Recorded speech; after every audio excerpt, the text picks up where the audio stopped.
Nos meus últimos vídeos, algumas pessoas têm falado do meu chapéu. E para essas pessoas eu tenho apenas um único recado.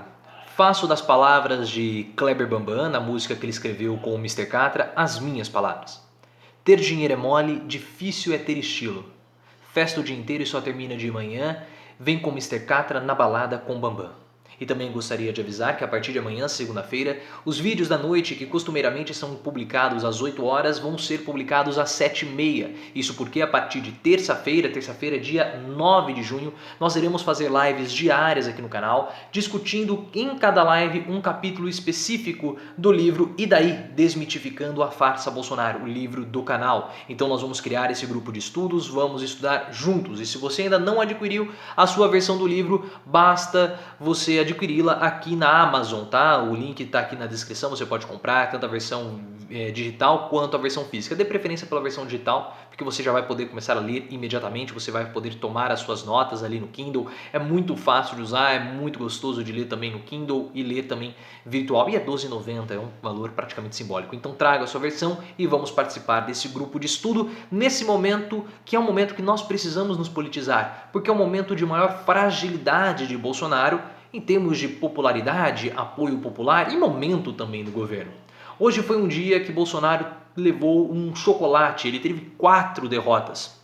E 4 derrotas que nós podemos dizer que foram significativas. O dia começou com o Olavo de Carvalho de modo muito colérico, xingando, espumando pela boca, soltando lá perdigotos com notas de tabaco e nicotina, o que é típico do Olavo de Carvalho, criticando o presidente, chamando-o de covarde. Logo depois o Olavo fez uma retratação, falou que ainda apoia Bolsonaro, coisas do tipo. Mas na verdade é que o Olavo ele está desesperado, tomou alguns processos, tem algumas dívidas para pagar por conta desses processos e está reclamando que o governo não deu a ele o apoio, o suporte necessário. Olavo não é uma figura lá tão relevante assim para o governo, tem a sua influência, tem a sua relevância, está abordado no livro, no capítulo que nós falamos sobre os valores bolsonaristas, mas o rompimento, ou pelo menos esse atrito de Bolsonaro com Olavo, revela um certo desconforto dentro do governo. O governo não está bem, a situação não é uma situação boa e os aliados, as pessoas que ficam orbitando o núcleo duro de Bolsonaro, sentem esse momento de hesitação, esse momento de ansiedade e acabam tendo esse tipo de comportamento. O Olavo de Carvalho, ele revela isso pra gente com o comportamento dele. Discutindo com Bolsonaro e outras situações também acabam acontecendo e nós percebemos que o momento não é bom. E para piorar a situação de Bolsonaro, hoje à tarde nós tivemos os protestos, sim, os protestos contra Bolsonaro. E aí ele teve 3 derrotas. A primeira deles é que o movimento na Avenida Paulista, a quantidade de pessoas nos atos contra Bolsonaro foram maiores do que as quantidades de pessoas em atos pró-Bolsonaro. Mas essa quantidade de pessoas também não quer dizer muita coisa, tá? Teve mais, teve menos, não vamos por essa linha. O que nós temos que perceber é que a quantidade de pessoas ela foi maior e vai começar a crescer. Porque isso começa a contagiar as pessoas e nesse momento em que Bolsonaro precisava ter mais apoio das pessoas nas ruas, o movimento pró-Bolsonaro começa a perder o seu gás, enquanto o movimento contra Bolsonaro começa a ganhar cada vez mais força. Os movimentos na Avenida Paulista começaram, na Avenida Paulista não, no Largo do Batata, tiveram ali a sua entonação antifascista, uma entonação antirracista, mas é claro que algumas pessoas foram lá e começaram a falar sobre Bolsonaro, movimentos contrários ao governo. Muito parecido com o que ocorreu em junho de 2013. Daquela vez foi 20 centavos, que depois acabou sendo uma revolta contra o governo e acabou culminando com o impeachment de Dilma Rousseff 3 anos depois. Agora nós temos um movimento muito parecido. Surge o movimento antirracista, as pessoas começam a vir também para protestar contra Bolsonaro e em pouquíssimo tempo esse vai ser um movimento só contra o governo Bolsonaro. E ele não queria que as pessoas fossem às ruas, ele falou para as pessoas não se manifestarem, muitas pessoas disseram para não sair às ruas, mas as pessoas foram se manifestar mesmo assim. Houve uma outra derrota porque esse foi uma manifestação pacífica. Bolsonaro esperava que esses manifestantes contra ele fizessem alguma baderna, algum auê, para ele poder chamá-los de bandidos. Não foi dado esse gostinho a Bolsonaro, então ele não vai poder falar isso. Se ele fizer isso, estará faltando com a verdade. Então nós temos essas 3 derrotas para Bolsonaro nos movimentos de hoje. Elas aconteceram, foram maiores do que o apoio, os movimentos contrários foram maiores do que os movimentos de apoio, E nós não tivemos confrontos, o que foi excelente. Muitas pessoas estão criticando, muitas pessoas estão receosas a respeito do movimento, dessas manifestações, porque nós estamos em um período de quarentena. Mas nós precisamos entender, eu falei sobre isso no meu vídeo de ontem, o link está aqui na descrição para que você possa ver. Só que nós precisamos entender quem foram as pessoas que saíram às ruas para se manifestar. Esse é o ponto importante. As pessoas que saíram para se manifestar são as pessoas que estão saindo todos os dias obrigadas justamente por Bolsonaro. Então, para essas pessoas, sair às ruas no domingo é a mesma coisa que sair todos os outros dias da semana, porque a classe média, ela consegue ficar em casa, a classe média consegue ficar em quarentena, as elites também conseguem ficar de quarentena, conseguem fazer o isolamento social, só que os trabalhadores, as classes mais desfavorecidas não conseguem fazer isolamento social, não conseguem ficar de quarentena. Primeiro porque as suas acomodações, as suas residências são muito pequenas, então várias pessoas moram na mesma residência, o que dificulta o isolamento social. Não tem como você ficar isolado numa residência pequena com várias pessoas morando. Outro ponto, metade da população brasileira não tem água encanada. Então como que vai fazer a sua higiene adequada? A higienização das mãos, dos alimentos, dos produtos que compram no supermercado de modo adequado? Não vão conseguir fazer. Então muitas dessas pessoas, não estou falando que todos eram desse grupo, mas muitos deles já estão fora do isolamento social, nunca estiveram na verdade no isolamento. Então foram lá justamente porque é algo corriqueiro, eles já não fazem parte, não faziam mais parte do isolamento do grupo que estava no isolamento social. A classe média para cima consegue ficar, mas os trabalhadores, as pessoas mais humildes não conseguem. Então eles precisam ir manifestar contra um governo que jogou eles para as ruas. O governo Bolsonaro jogou essas pessoas para as ruas, seja para o trabalho, porque o governo não deu os R$600, forçou essas pessoas, criou várias e várias complicações para que os R$600 pudessem chegar até o bolso, até as contas bancárias, até as mãos dessas pessoas. Quando foi divulgado, o governo criou filas e mais filas para que as pessoas fossem fossem contaminadas. Essa não sei se foi a intenção do governo, mas as pessoas acabavam sendo contaminadas porque tinham lá um contato nas filas. E depois, esses R$600 começou a ter problemas, o governo não fez a ação econômica, o plano econômico que deveria ter sido feito, e essas pessoas foram obrigadas a voltar para o trabalho. E aí nós temos hoje no Brasil uma pessoa morrendo por Covid-19 por minuto. Então nesse vídeo já está com 7 minutos, indo para 8 minutos, 8 pessoas morreram enquanto eu gravava esse vídeo por incompetência do próprio Bolsonaro. E essas pessoas que saíram às ruas hoje, elas são pessoas que estão esquecidas pelo Estado, porque o próprio Paulo Guedes falou na reunião do dia 22, isso saiu da boca do próprio Paulo Guedes, nós temos que ajudar as empresas grandes, nós vamos ganhar dinheiro com as empresas grandes e vamos perder dinheiro com as empresas pequenas. Só que essas empresas pequenas que empregam essas pessoas que foram às ruas hoje, só que o Paulo Guedes não quer ajudar as pequenas empresas, ele só quer ajudar as empresas grandes. Então essas pessoas estão sendo, os manifestantes de hoje, estão sendo empurrados diariamente para as ruas, seja para trabalhar, seja para se expor, e agora, quando elas têm a oportunidade de irem às ruas para gritar por mais direitos, para gritar por mais liberdade, por melhores condições, nós vamos cercear a voz dessas pessoas?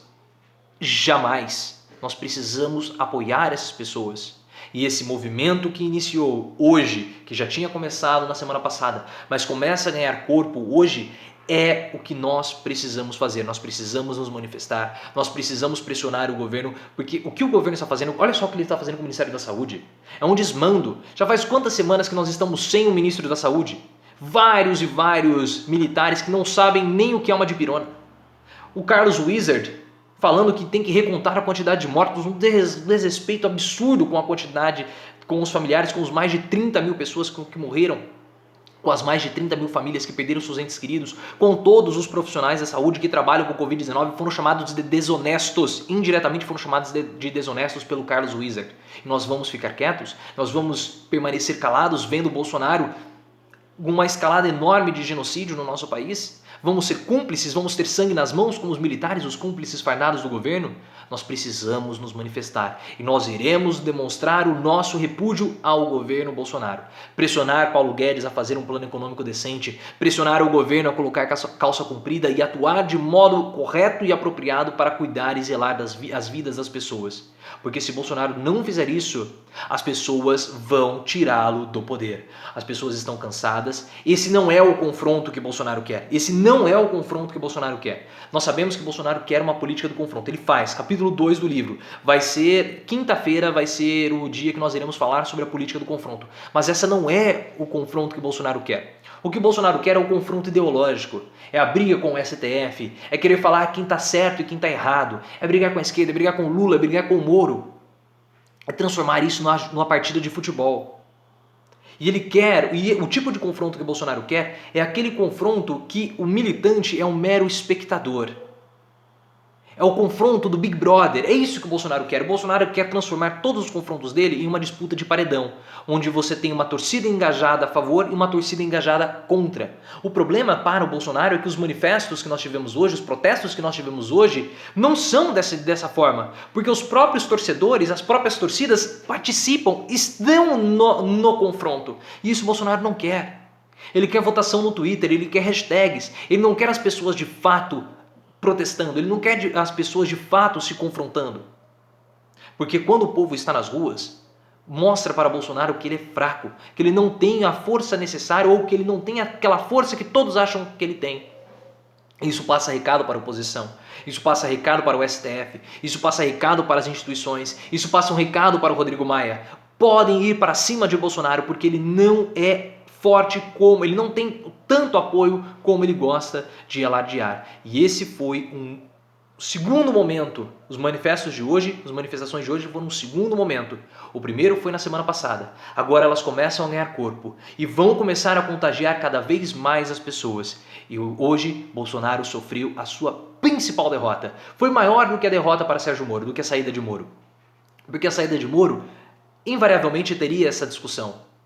Ah, mas o Moro é isso, o Moro é aquilo, o Bolsonaro é isso, o Bolsonaro é aquilo. Mas hoje nós tivemos as pessoas indo às ruas, as pessoas se manifestando, e esse movimento, pessoal, ele é mais contagioso do que a Covid-19 e muito mais contagioso. Vocês verão que vai acontecer muito em breve. Esses movimentos vão ganhar uma proporção tão grande, mas tão grande que vai ser insustentável para Bolsonaro. Ou ele muda de postura, ou ele muda de endereço, porque o Palácio da Alvorada não vai ser mais a residência de Bolsonaro. E algumas pessoas já começam até a falar sobre isso. Em torno de de agosto, setembro, quando o número de mortos, infelizmente, se aproximar da casa dos 100 mil. Só que nós não vamos saber, não é verdade? Porque o Bolsonaro agora está mascarando os dados, reduzindo a nossa transparência, envergonhando o país perante a comunidade internacional. Bolsonaro, ele é tão, como posso dizer, repulsivo, repugnante internacionalmente, que nem Donald Trump quer Bolsonaro para perto de si. O que Trump fez na última semana, falando que se ele tivesse agido como o Brasil, os Estados Unidos teria 2 milhões de mortes, é uma punhalada nas costas de Bolsonaro. Não é uma punhalada nas costas, não, é na frente, porque não sei lá o que o Bolsonaro imaginou com o Trump. Mas olha só o que o Trump fez. Usou o Bolsonaro para se promover e rebaixou ainda o presidente brasileiro. Humilhou o nosso presidente e humilhou o nosso país. Porque ele falou, se eu tivesse feito igual o Bolsonaro, nós já teríamos mais de 2 milhões de mortos. Ou seja, estamos fazendo, entre aspas, o certo ou muito melhor do que o Brasil. Olha só o que o Brasil está fazendo. Era aquilo que poderia ter acontecido e eu evitei que isso acontecesse. Trump usou o Bolsonaro como escada, Trump usou o Bolsonaro para se promover.